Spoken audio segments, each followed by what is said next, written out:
আরে এটা ব্যবহার হয় তো কদিন, যেহেতু উনি কালকে চলে যাচ্ছে তাই ওনার সাথে অনেকদিন একসাথে কাজ করেছি এবং আমার সাথে ওনার ভালো সম্পর্কই ছিল। ওনার পরিবারকেও আমি চিনি, তাই বাংলার শিষ্টাচার হিসেবে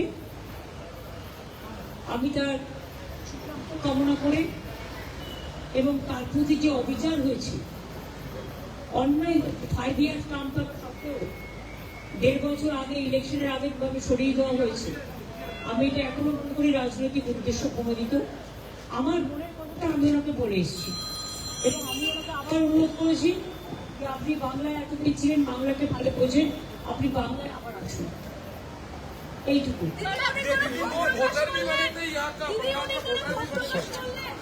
नहीं आप यहाँ कुछ नहीं, जो मीटिंग में बोल दिया। मैडम একটাই খালি প্রশ্ন ছিল, ওনাকে যেদিন ওনার রেজিগনেশন হলো তারপরে তিনি রাষ্ট্রপতির আসার কথা ছিল, উনি বাগডোগরায় সেই কারণেই বাগডোগরা যাবে জন্য উনি তো আমি ট্রাই তো দিয়েছিলাম তো গভর্নমেন্টকে, যে try to Bagdogra Rabindranath program schedule ছিল, উনি তো যেতে পারেননি একটাই কারণে, কারণ সেই দিনই ওরা ডিসিশন নিয়ে সরিয়ে দিলেন না।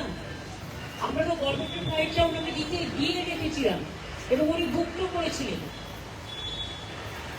এবং ওনার বাগডোগরায় যাওয়ার কথা ছিল, বাগডোগরা প্রেসিডেন্টের ওখানে ওনার যাওয়ার কথা ছিল, থেকে ওনাকে মেসেজ দেওয়া বাগডোগরায় না দিয়ে দিল।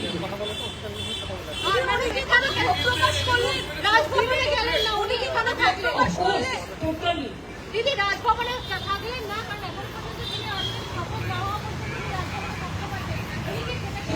ওনার শিষ্টাচার তখন ওনাকে রাখতে হয়নি এবং ইন্ডাস্ট্রিজ তখন ইন্ডাস্ট্রিজের কেটে পক্ষে সুতরাং নিজের মর্যাদায় উনি হোটেলে থাকতে চেয়েছিলেন।